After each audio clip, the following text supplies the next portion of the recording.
27 women. That's the number recorded in a private ledger discovered in 1978, hidden behind a false panel in what was once the Tidewater District Magistrate's office in southeastern Virginia. 27 enslaved women who disappeared from various plantations between March and November of 1847. Their absences carefully documented by someone who went to great lengths to ensure these records would never see official daylight. The entries are meticulous. Names, ages, physical descriptions, dates last seen, written in the same neat hand that signed off on county property transfers and marriage licenses. But here's what makes this document truly chilling. Next to each name in a different ink, someone added a single word months or years later. The same word every time. Found. What local authorities discovered when they finally connected these disappearances would expose a conspiracy so methodical, so cold-blooded in its efficiency, that it would force Virginia's planter elite to close ranks in a silence that lasted over a century. Before we continue with the story of what really happened along the James River in 1847, make sure you're subscribed to Liturgy of Fear, and hit that notification bell and drop a comment telling us what state or city you're listening from, because some of the darkest chapters in American history happen closer to home than you might think. The discovery of that ledger wasn't accidental. It came to light during renovations when workers tearing down interior walls in the old magistrate's building found more than just the hidden compartment. They found correspondence, financial records, and a series of maps marked with symbols that initially made no sense. It would take historians 3 years to piece together what those documents really meant. And when they did, several refused to publish their findings. The ones who did faced pressure from descendants of prominent Virginia families who claimed the research was sensationalist, designed to tarnish reputations built over 2 centuries. But the evidence was there, preserved in the very materials those families' ancestors had used to build their fortunes. The spring of 1847 found Virginia's plantation country in quiet prosperity, masking deeper anxieties. The James River corridor from Richmond to the Chesapeake Bay represented some of the South's most valuable agricultural land. Tobacco remained king, though soil exhaustion was already becoming apparent. The great plantations stood as monuments to a way of life dependent on enslaved labor, whose numbers in Tidewater, Virginia had swelled to nearly twice the white population. This demographic reality bred constant fear. Nat Turner's rebellion just 16 years past, and 50 miles south remained fresh in memory. Every unexplained absence sent ripples of paranoia through the white community. Slave patrols rode at night, authorized to stop any black person found away from their place of enslavement. Into this atmosphere came subtle changes few noticed at first. The Hanover County plantation of Josiah Hendress reported that Dinah, aged 24, with a scar above her left eyebrow, had run away in mid-March. The advertisement offered $20 reward, but Dinah was never found. Neither was Sarah from the Langford plantation 3 weeks later, nor Mary from the Gaines property in May. By summer, plantation owners along 30 meters of the James were quietly discussing a problem. Enslaved women were vanishing, and despite extensive slave patrols and professional catchers, they weren't being recovered. The pattern was unusual. Only women aged 18 to 35 disappeared, targeting mid-sized plantations with 50 to 150 enslaved people. Most disturbing, the women left behind children. Enslaved mothers almost never ran away from their children. The bonds of family were stronger than iron shackles, yet here were women vanishing who had sons, daughters, some still nursing infants.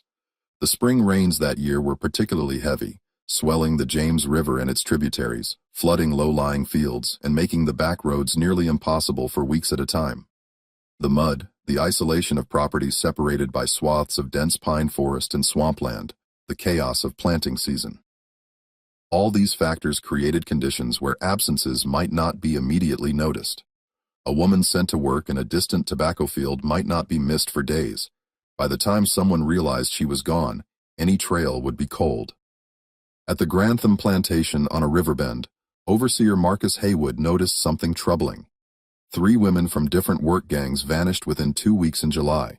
None had seemed discontent or received recent punishment. All 3 disappeared on foggy mornings when visibility dropped before sunrise. Haywood walked the property line searching for tracks, broken branches, any sign of direction. He found nothing, as if they dissolved into the mist rising off the river. The enslaved community maintained careful silence. Those questioned, sometimes brutally, claimed to know nothing.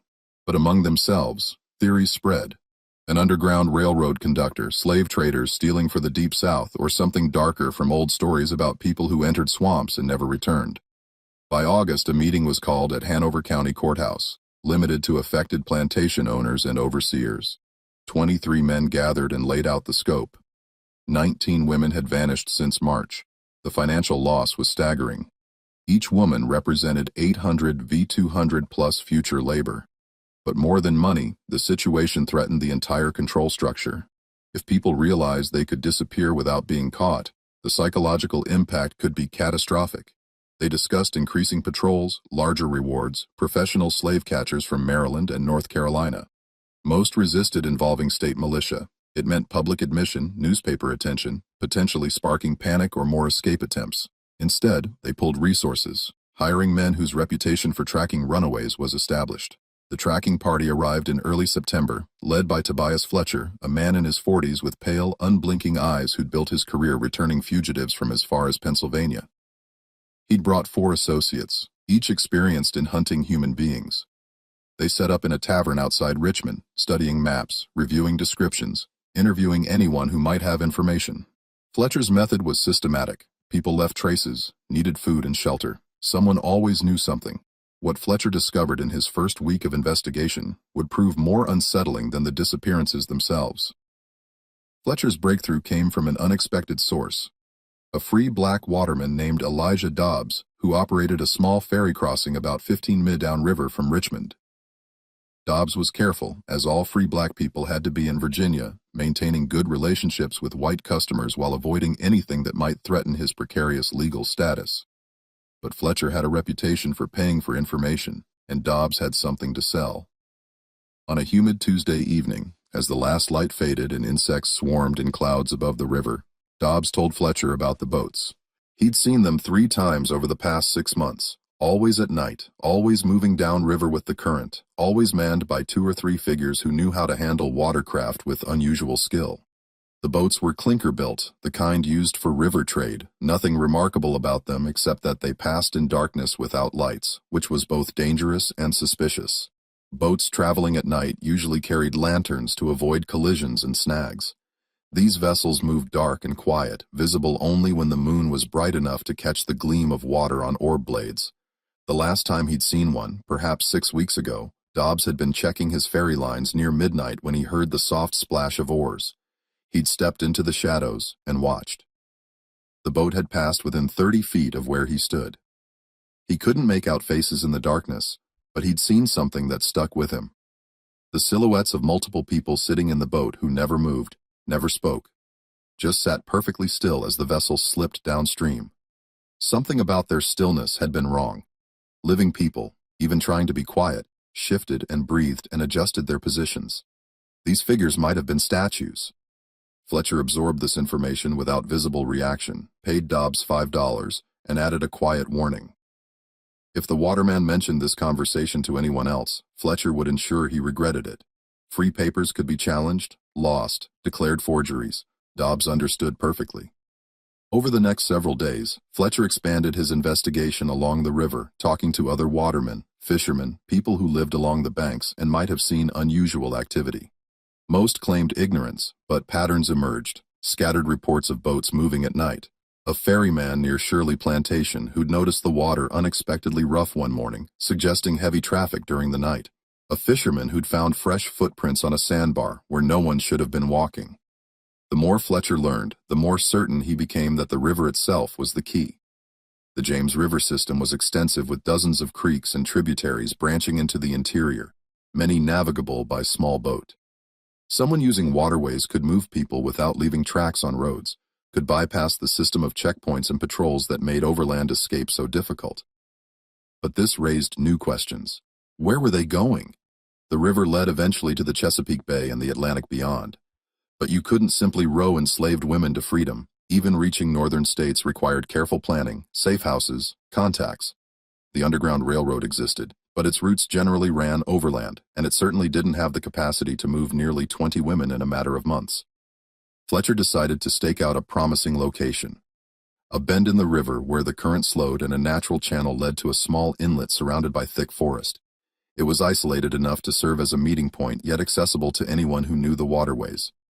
He chose a moonless night in mid-September and positioned himself on high ground overlooking the inlet, accompanied by one of his men. They settled in before dusk, prepared to wait until dawn if necessary. The night was thick with sound. Cicadas, frogs, the occasional splash of fish or muskrat. The air hung heavy and still, pressing down like a wet blanket. Hours passed. Fletcher's companion shifted restlessly, swatting mosquitoes, but Fletcher himself barely moved. He'd spent countless nights like this, watching and waiting. Patience was his greatest skill. Around 2 o'clock in the morning, when fatigue was making everything seem unreal, Fletcher heard it, the soft, rhythmic sound of oars cutting water. He touched his companion's arm and both men went motionless. A boat materialized from the darkness upstream, moving with the current. As it drew closer, Fletcher could make out 3 figures, 2 rowing, 1 in the stern. The boat turned into the inlet and grounded softly on the muddy bank. What happened next unfolded quickly. The 2 rowers, both appear to be white men, though it was difficult to be certain in the darkness, stepped out and secured the boat. They waited, silent and watchful. Perhaps 15 minutes passed. Then came the sound Fletcher had been anticipating. Movement through the forest, branches rustling, footsteps trying and failing to be quiet. A group emerged from the trees, 5 or 6 people, difficult to count in the shadows. The figures moved toward the boat with what looked like reluctance, urged forward by someone behind them carrying what might have been a long pole or stick. Fletcher had seen enough. He stood, called out for them to stop in the name of the law, and started down the slope toward the inlet. His companion followed, both men moving fast. The people at the boat scattered in different directions, all except the 2 who'd been rowing, and one other figure, who stood frozen for a moment before turning and running into the forest. Fletcher's companion took chase, while Fletcher himself made for the boat, determined to prevent it from being pushed back into the current. He nearly reached it before one of the rowers came at him with an oar, swinging it like a club. Fletcher had anticipated violence and ducked under the swing, catching the man around the waist and driving him to the ground. They grappled in the mud while the second rower shoved the boat into deeper water and jumped aboard, rowing frantically into the darkness. Fletcher could hear his companion crashing through the underbrush somewhere in the forest, could hear screaming, high-pitched and terrified, coming from multiple directions. The fight lasted perhaps 30 seconds before the man Fletcher was grappling with went limp in his arms. For a moment, Fletcher thought he'd knocked him unconscious. Then he smelled it. The distinctive metallic scent of blood, warm and viscous, soaking into the mud beneath them. The man had fallen onto something sharp in the struggle, a broken branch, or perhaps a knife that had tumbled from his belt. The wound was deep in the abdomen, and the man was making a wet, gurgling sound that Fletcher recognized. He'd heard it before. It was the sound of someone dying. Fletcher stood breathing hard and looked around. The boat was gone, disappeared into the darkness downstream. His companion was still somewhere in the forest, and lying in the mud, clutching the mortal wound in his belly, was a white man who would be dead within minutes. Fletcher knelt beside him, trying to make out his features in the darkness. The man's eyes were open, staring up at nothing, his breath coming in ragged gasps. "Who are you?" Fletcher demanded. "Who's running this operation?" The dying man's lips moved, but no sound came out, except that awful wet gurgling. Blood bubbled at the corner of his mouth, his eyes fixed on Fletcher's face with something that might have been recognition, or might have been the blank stare of approaching death. Then his body went still. Fletcher's companion emerged from the trees minutes later, alone and empty-handed. He'd chased someone for perhaps a quarter mile before losing them in the dense undergrowth. The other people, the ones who'd been herded toward the boat, had scattered completely. The forest had swallowed them all. They searched the immediate area by moonlight and found signs of recent activity. Trampled vegetation, scraps of cloth caught on branches, the imprint of many feet in the soft earth near the bank. But most importantly, they found something that changed everything. Hidden in the bushes near where the boat had been moored was a canvas sack, probably dropped in the panic of Fletcher's arrival. Inside were documents, papers with names and descriptions, what looked like bills of sale, and a ledger recording dates and locations. Fletcher carried the dead man's body and the sack back to his horse, working quickly before dawn broke. He needed to examine everything more carefully, and he needed to identify the dead man. Someone would be looking for him. Someone would need to explain what he'd been doing at that inlet in the middle of the night, helping to load people onto a boat headed down the James River. What Fletcher discovered in those documents would crack the case open like a rotten egg, revealing something far worse than a simple escape operation. The dead man's name was Jacob Puett, and he'd been employed as a clerk at the Richmond office of Sutherland and Company, one of Virginia's largest slave trading firms. This information sent Fletcher's investigation in a direction he hadn't anticipated. Slave traders dealt in human property, buying and selling people for profit, but they operated within a legal framework, maintaining records and paying taxes. They didn't typically run clandestine operations in the middle of the night, except the documents Fletcher found suggested exactly that. The ledger listed names, dates, and what appeared to be prices paid and received. Most entries were straightforward enough. Purchases from estates, sales to plantation owners in Alabama and Mississippi, the routine transactions of the domestic slave trade. But there was a separate section written in a different hand that recorded something else entirely. These entries listed only first names or initials, along with dates and cryptic location codes. The amounts noted were significantly lower than market value, sometimes less than half what a healthy young woman should command. Fletcher spent 2 days studying the papers before approaching the authorities. He understood the delicate nature of what he'd uncovered. Sutherland Company was a respected firm with connections throughout Virginia's planter class. Accusing them of criminal activity without ironclad proof would be professionally suicidal. But the evidence was compelling, and Puett's death at the scene of an obvious smuggling operation gave Fletcher legal standing to push further.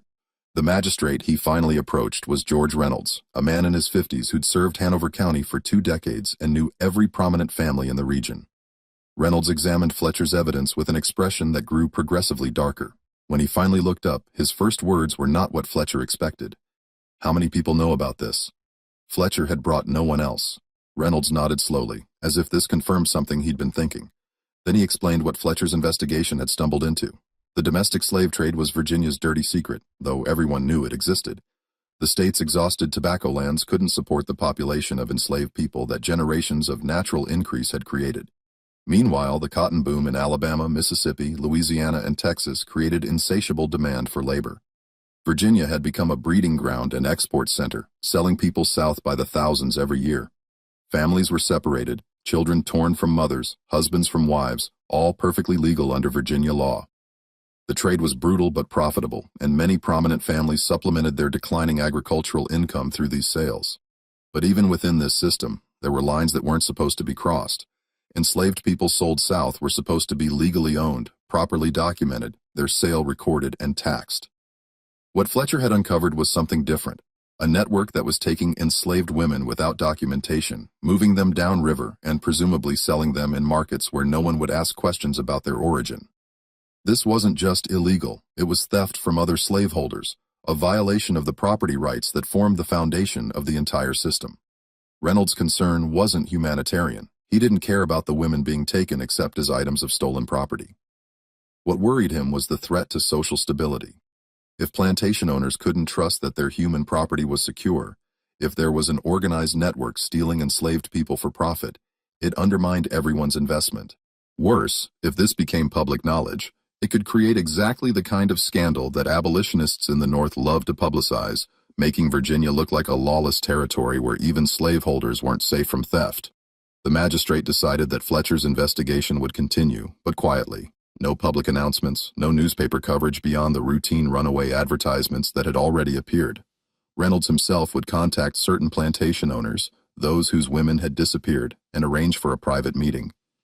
Meanwhile, Fletcher would follow the trail downstream, trying to determine where the boats were going and who was receiving the stolen property. This is where the investigation took its darkest turn.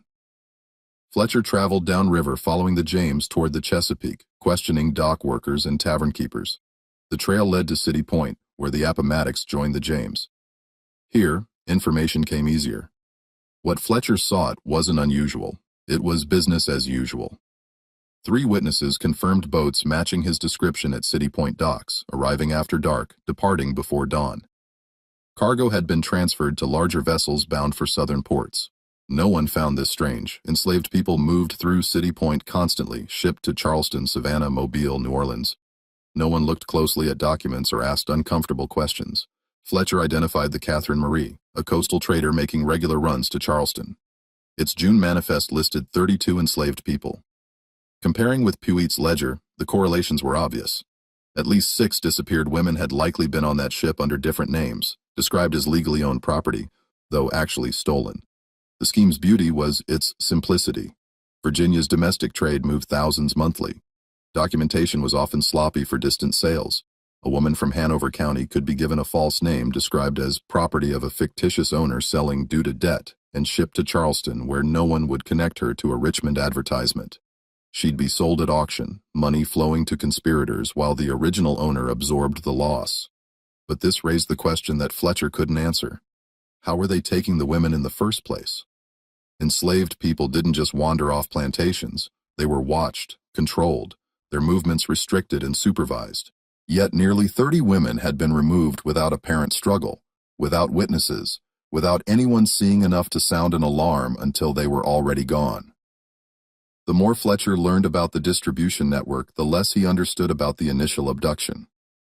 The answer came from an unexpected source. One of the women who disappeared, Clear's Throat, managed to come back. Her name was Rachel, and she'd been taken from a plantation in Goshanon County in early August.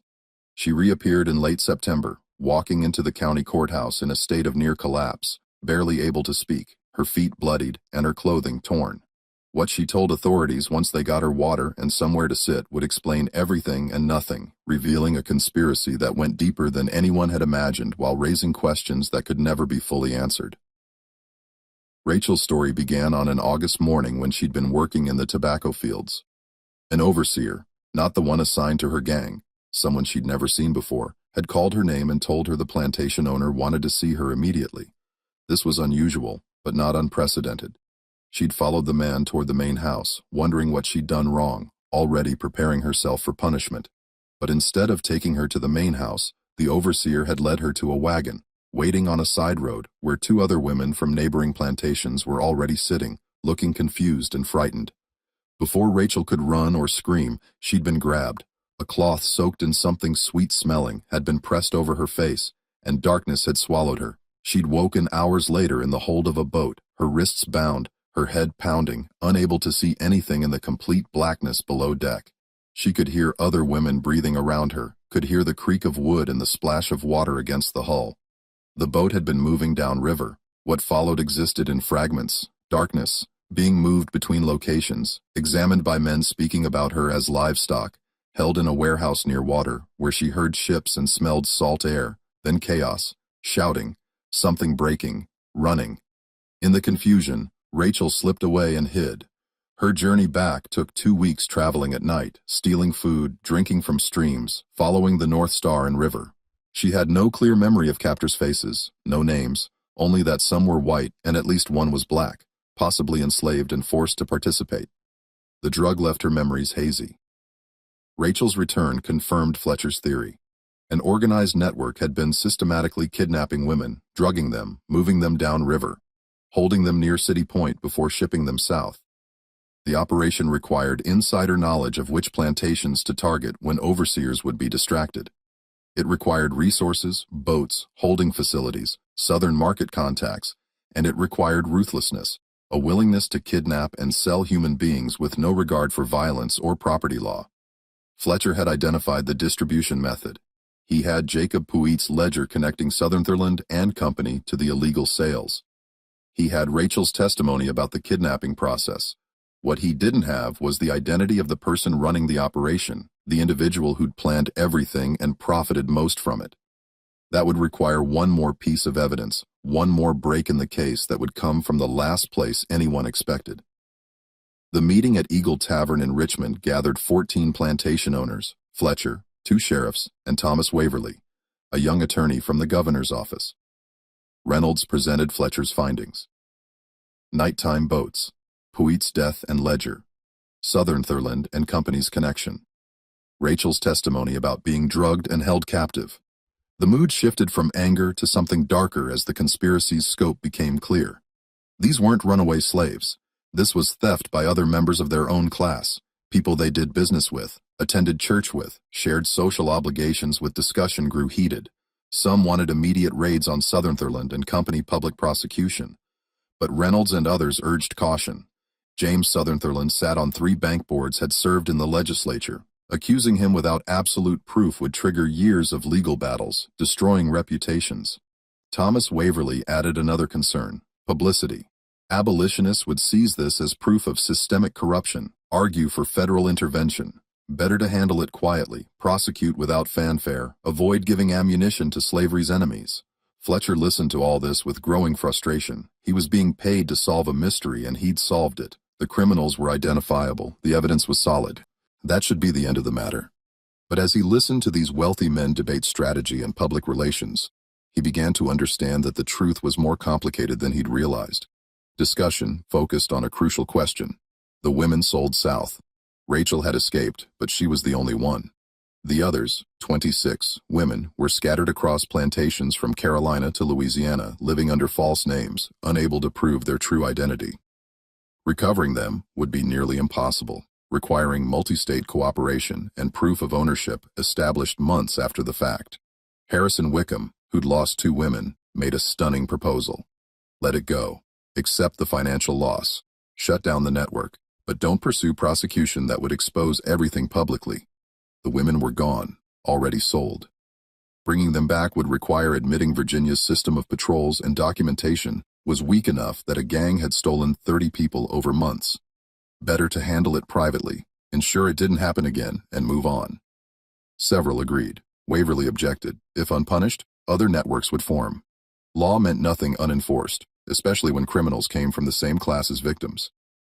The debate raged for another hour before Reynolds proposed compromise. Continue investigating to identify everyone involved, deal with them privately through forced restitution and social ostracism, but no public trial, and the women sold south would remain where they were. The cost of recovery, financial and political, was too high. Fletcher found this distasteful but understood its logic. The system cared about property rights, not human welfare. If plantation owners accepted the loss to avoid embarrassment, that was their choice. He would complete his investigation, identify remaining conspirators, collect payment, and move on. But what he discovered next made that resolution impossible. Following the money in Puig's ledger led Fletcher to Samuel Ridgway, a Bank of Virginia clerk processing transfers from Sutherland and Company to individuals whose names appeared on no official business records. When confronted, Ridgway collapsed, confessing everything in a tearful breakdown. Ridgway explained the operation. James Sutherland had conceived the plan, recognizing Virginia's slave trading business faced increasing criticism and uncertain prospects. He decided to maximize profits while the system still existed, even if that meant stepping outside legal boundaries. Sutherland recruited employees, including Puig, for kidnapping and transportation, targeting plantations where security was lax, overseers drunk or incompetent, where large numbers of enslaved people made absences less noticeable. The drugging technique came from Dr. Marcus Eaterbrook, who provided compounds to render someone unconscious without killing them. The holding facility was a City Point warehouse owned by a shipping company Sutherland had stakes in. Forged paperwork was created by lawyer Philip Ardmore, who specialized in estate sales and had access to needed seals and signatures. Everyone involved received handsome payment shares of profits far exceeding legal work. The operation had run nearly 8 months before Fletcher caught Puig. In that time, they'd stolen and sold 27 women, generating approximately $22,000, a staggering sum split among conspirators. But here's what made Fletcher's blood run cold. Ridgway claimed that Sutherland had planned to expand the operation, targeting enslaved men as well, and potentially extending into other states.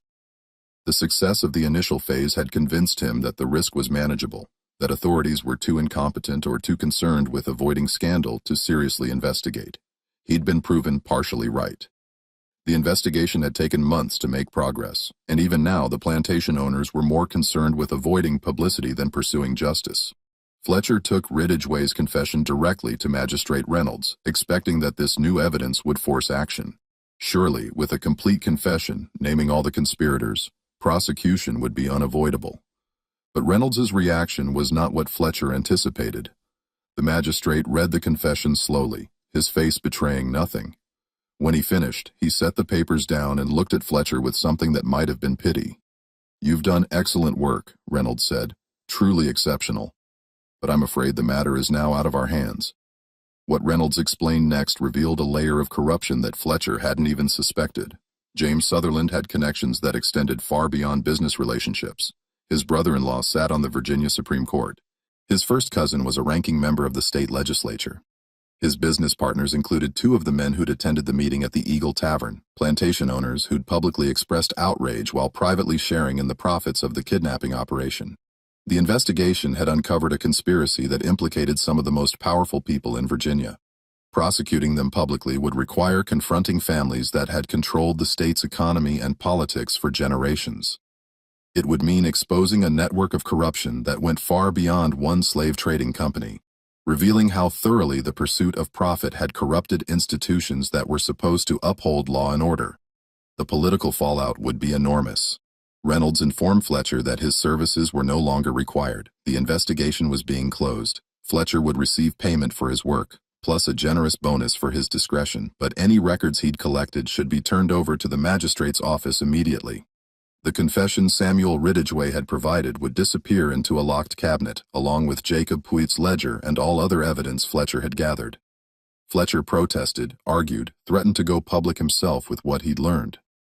But Reynolds was ready for this response. Going public would accomplish nothing, the magistrate explained patiently. Fletcher had no documents. Reynolds would see to that. He had no credible witnesses. Ridgway would recant his confession. Rachel's testimony would be dismissed as unreliable, and everyone else involved would deny everything. A professional slave catcher accusing prominent citizens of conspiracy would be seen as a man trying to shake them down for money. Fletcher's reputation would be destroyed, his career ended, and he might even face criminal charges for slander. The system was protecting itself, closing ranks against the truth. Fletcher understood that he'd lost before he'd even realized he was in a fight. He accepted his payment, handed over his records, and left Virginia the following week, never to return. But the story didn't end there. Samuel Ridgway's body was discovered in the James River 3 days after his confession, tangled in tree roots near the Rocket's landing docks in Richmond. The official determination was suicide by drowning, a man overcome by guilt and despair. No one mentioned that his hands had been bound before he went into the water, or that bruises around his throat suggested he'd been unconscious before he drowned. The sheriff who examined the body noted these details in his private journal but signed off on suicide for the public record. Dr. Marcus Estabrook left Virginia in early November, supposedly to take a position at a hospital in Baltimore. He never arrived there. His carriage was found abandoned on a road north of Fredericksburg. One wheel broken, the horses gone, no sign of the doctor himself. Another mysterious disappearance in a year that had seen too many. The authorities conducted a brief search but concluded that Estabrook had probably been robbed and killed by highwaymen, his body hidden somewhere in the dense forest along the road. The case was never solved. Philip Ardmore, the lawyer who'd forged the documents, developed a sudden interest in moving west. He sold his practice in Richmond and departed for Tennessee, where he supposedly planned to start fresh. According to records, he did establish a new practice in Memphis, but he died less than a year later from what was described as a fever. He was 38 years old and had been in good health. The pattern was obvious to anyone paying attention. Everyone who'd participated in the conspiracy at an operational level was either dead or driven out of Virginia within months of Fletcher's investigation being shut down. The people who'd actually done the work of kidnapping, drugging, transporting, and documenting the stolen women were being systematically eliminated, ensuring their silence permanently. Only the highest level of the conspiracy, James Sutherland and his partners among the plantation elite, remained untouched. The enslaved community in Tidewater, Virginia, meanwhile, noticed that the disappearances had stopped. No more women vanished from tobacco fields or quarters in the night. The boats moving silently down the James River were no longer seen by watermen working late hours. Whatever had been happening was over, shut down as suddenly as it had begun. But the knowledge of what had occurred spread through whispered conversations, becoming part of the oral history that enslaved people passed down to their children. Be careful. Trust no one, because even those who claim to own you legally might find ways to make you disappear entirely. Rachel, the woman who'd escaped and testified, found herself in an impossible position. Her owner, upon her return, had been pleased to recover his property, but deeply unhappy about her involvement in the investigation. Her testimony had embarrassed him, forced him to acknowledge publicly that his plantation security was inadequate. Within a month of Fletcher's departure from Virginia, Rachel was sold south legally, this time with proper documentation, to a cotton plantation in Alabama. The official reason was that she'd become difficult and unreliable, unsuitable for work in Virginia. The real reason was that she knew too much, and her presence served as an uncomfortable reminder of a scandal everyone wanted to forget. The only person from the investigation who remained in Virginia and attempted to pursue the matter further was Thomas Waverly, the young attorney who'd represented the governor's office. Waverly had been appalled by how the case was handled, by the blatant corruption and the willingness of authorities to protect criminals because of their social status. He wrote a detailed report to the governor describing everything he'd learned and recommending prosecution despite the political difficulties. The governor never responded to this report. Instead, Waverly was quietly reassigned to administrative duties that kept him far from any real legal work. When he persisted in raising concerns about the case, he found himself increasingly isolated, his colleagues avoiding him, his superiors making it clear that his career prospects depended on his ability to understand when silence was appropriate. Waverly held out for 6 months before resigning his position and leaving Virginia entirely, joining a law practice in Philadelphia, where he later became involved with the abolitionist movement. By the end of 1848, 14 months after the first disappearances, the entire affair had been successfully buried. Sutherland and Company continued operating as if nothing had happened, though James Sutherland himself gradually withdrew from day-to-day management, installing his son-in-law as the public face of the business. The plantation owners who'd lost women absorbed their financial losses and moved on. The criminal network that had kidnapped nearly 30 people was completely dismantled, its members dead, departed, or thoroughly intimidated into silence. But there was one loose end that no one had anticipated. One piece of evidence that survived the cover-up.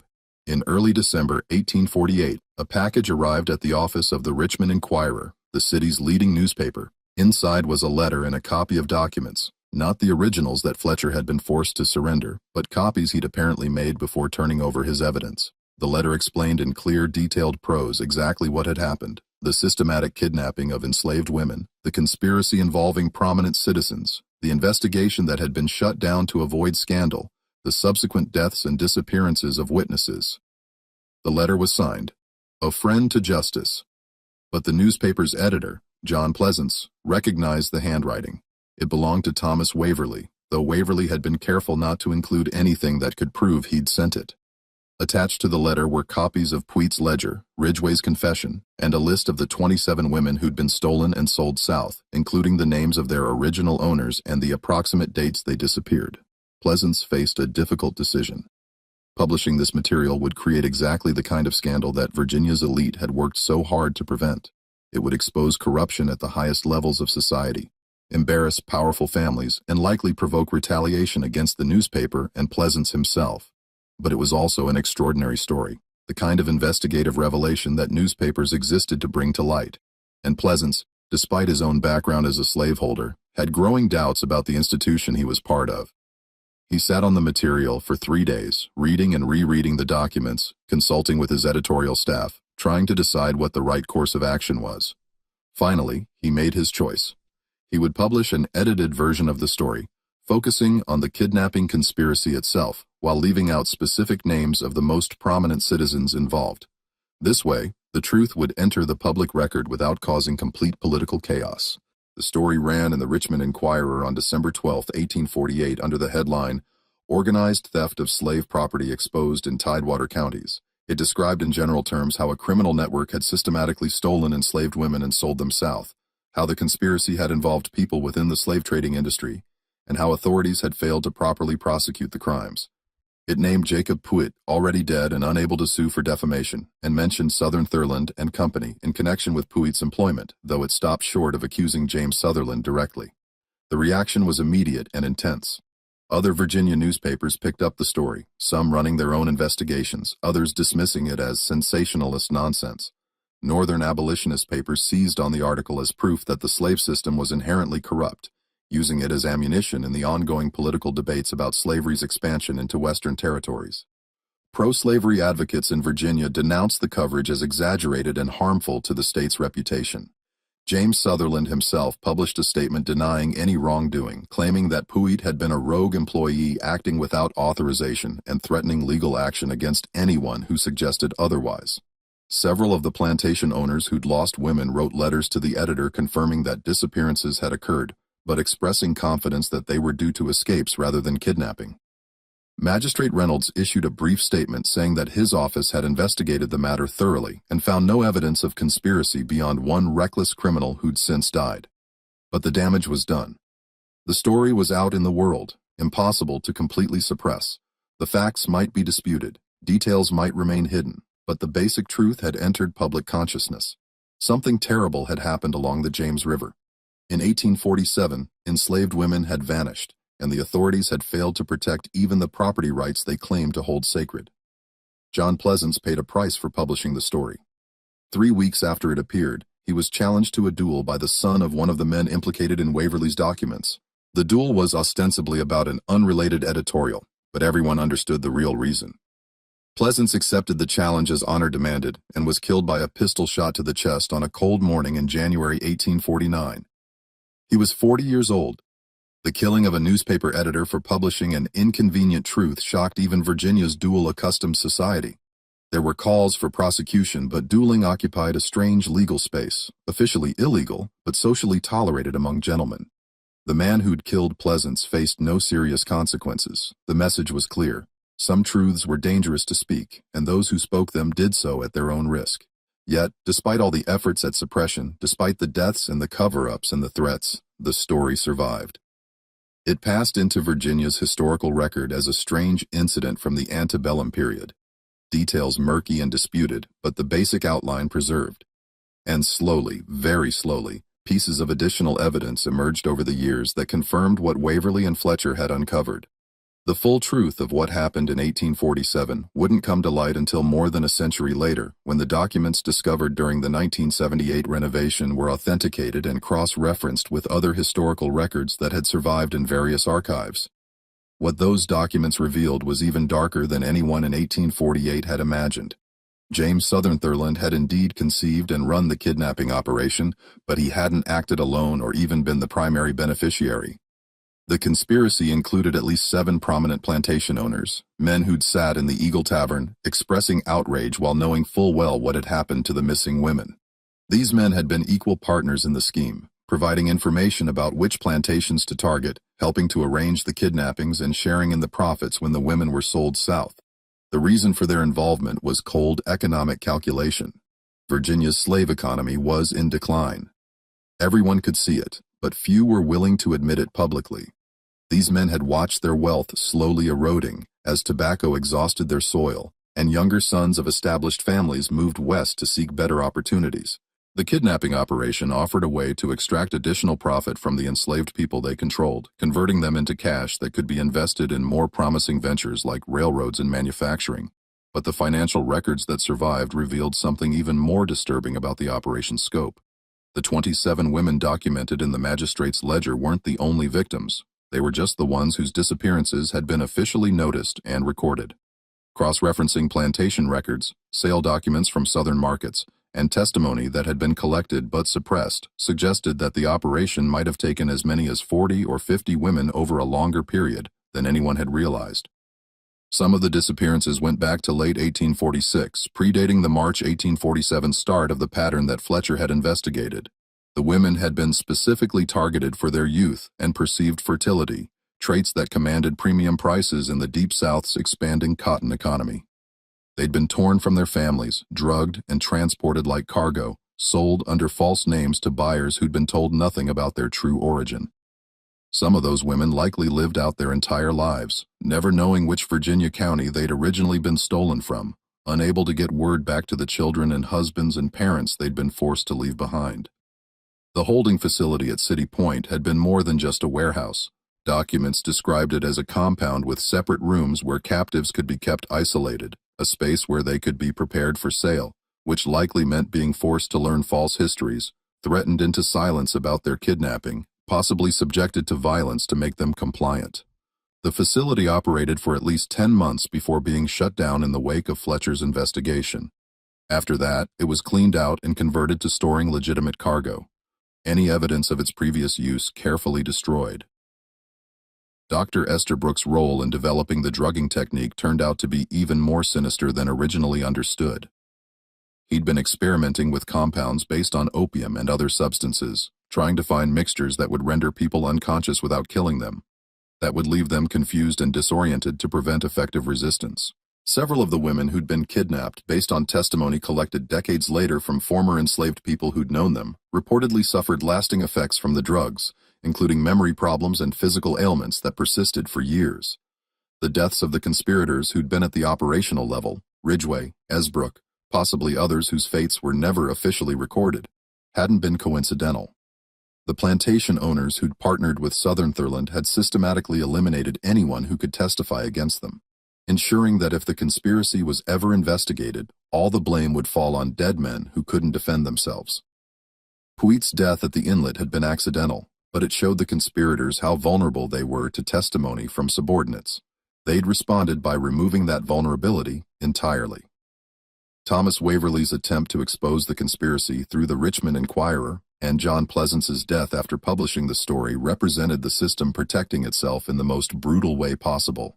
Men had been murdered to preserve the reputation of Virginia's elite to prevent a scandal that might have forced society to confront the corruption at the heart of its economic system. The violence wasn't aberrant.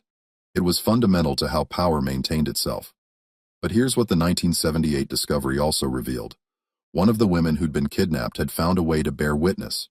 Her name was Louisa, taken from a plantation in New Kent County in July 1847 and sold at a market in Charleston that fall. She'd been purchased by a rice planter named Edward Gresham, whose property was located on one of the Sea Islands near Beaufort, South Carolina. Gresham was by most accounts a brutal owner, working people to death in rice fields where malaria and other diseases killed regularly. But his brutality created opportunities during the chaos of the Civil War when Union forces captured the Sea Islands in late 1861. Gresham fled, and his enslaved workers liberated themselves. Louisa was still alive then, though she was probably in her late 30s or early 40s and worn down by years of hard labor. She could have simply enjoyed her freedom and tried to rebuild a life. Instead, she sought out the Union officers who were documenting the property they'd seized, and she told them her story. She described being taken from Virginia, the drugging, the boat trip down the James River, the holding facility at City Point, the sale in Charleston. She provided names and details that she'd held on to for 14 years, waiting for an opportunity to tell someone who might care. The Union officer who recorded her testimony was a captain named William Thorpe from Massachusetts serving with the occupation forces. He wrote down everything Louisa told him, recognizing it as evidence of the slave system's inherent corruption. Thorpe's report was filed with dozens of other witness statements from formerly enslaved people describing the abuses they'd suffered. After the war, these documents were archived and largely forgotten, gathering dust in government storage until historians began examining them in the 1960s and 1970s as part of renewed interest in Reconstruction-era records. When Louisa's testimony was finally read alongside the documents from the magistrate's office, the full story came together. The names she'd mentioned matched names in the conspirators' records. The dates aligned. The descriptions of the holding facility at City Point corresponded with architectural details that could still be verified in 1978. She'd even remembered the false name she'd been given, Mary Jenkins. And historians were able to find a Mary Jenkins in the Charleston market records from fall 1847, described as being sold from the estate of a deceased Virginia farmer. Louisa's testimony didn't explain everything. There were still gaps, missing pieces, questions that could never be answered. But it provided verification from someone who'd lived through the horror, who'd spent 14 years carrying the truth until she found someone willing to listen. And embedded in her testimony was a detail that none of the other records had captured: what it felt like to be one of the women taken. She'd described the moment of being grabbed, the terror of waking up in darkness with no understanding of where she was, the slow realization that she'd been stolen and sold, and that no one was coming to bring her back. She described the other women crying, calling out for children and husbands, begging to be let go. She described the desperate hope that someone would discover what had happened, that the law would intervene, that somehow this nightmare would end. And then she described the gradual crushing of that hope as days became weeks, and they were loaded onto ships and taken further and further from anything familiar.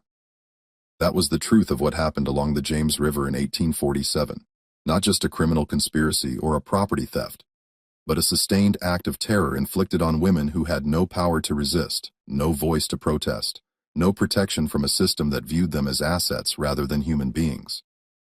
The conspiracy was possible because the entire structure of slavery created conditions where such crimes could occur and be covered up with minimal effort.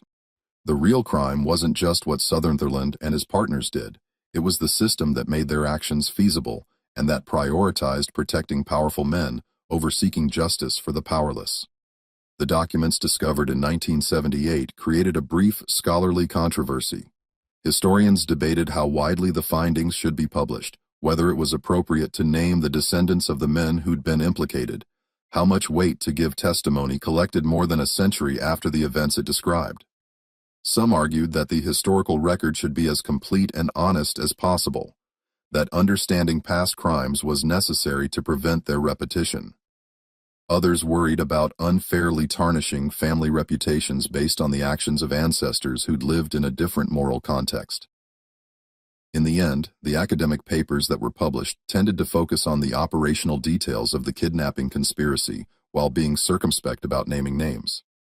The plantation owners who'd partnered with Sutherland were generally identified only by initials or described vaguely as prominent Tidewater families. James Sutherland's role was documented but contextualized within the broader economics of Virginia's declining slave economy. The tone was analytical rather than accusatory, focusing on systemic factors that enabled such conspiracies rather than individual moral culpability. Local Virginia historians were less comfortable with the findings. Several published rebuttals questioning the authenticity of the documents, suggesting that the ledger could have been forged, that Louisa's testimony might have been confused or embellished. One historical society member wrote an impassioned defense of the Sutherland family, noting their contributions to Richmond's development and characterizing the conspiracy allegations as unfair demonization of ancestors who couldn't defend themselves.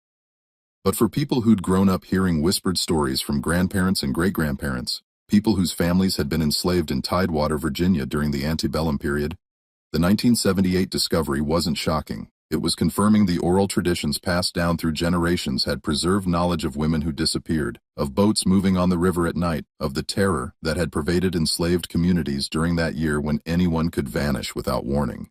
The official historical record was finally catching up to what they'd known all along. The debate about how to remember and discuss these events continues.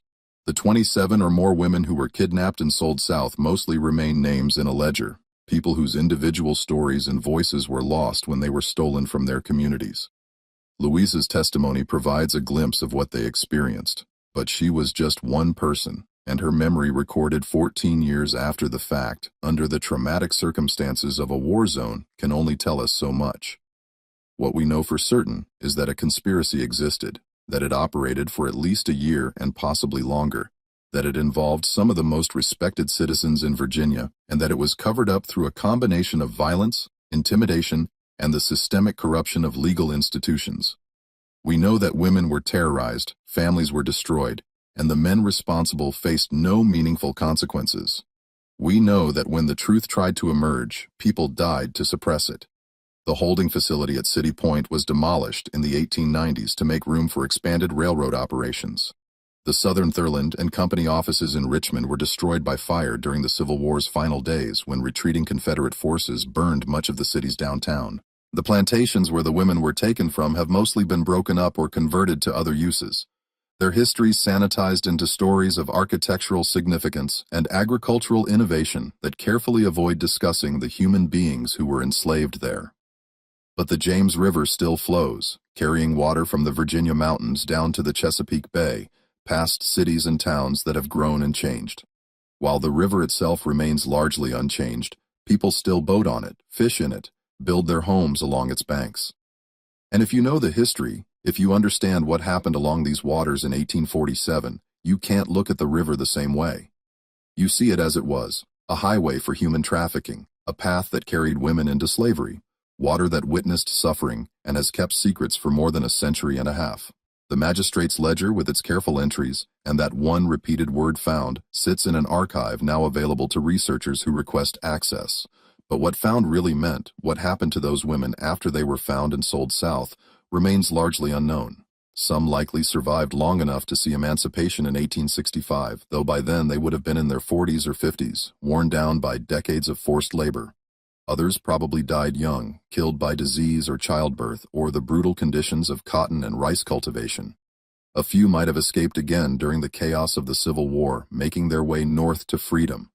But most would have lived out their lives far from Virginia, unable to return to the families they'd been torn from, unable even to be buried in the communities they'd come from. That's the final horror of what happened. Not just that these women were stolen and sold, but that they were erased. Their names were changed, their histories obscured, their connections to their original communities severed so thoroughly that even now, more than a century and a half later, we can't fully trace what became of them. They exist in the historical record as entries in a ledger, as references in shipping manifests, as blank spaces where people used to be. What do you think of this story? Do you believe everything that happened along the James River in 1847 has been revealed? Or are there still secrets waiting to be discovered?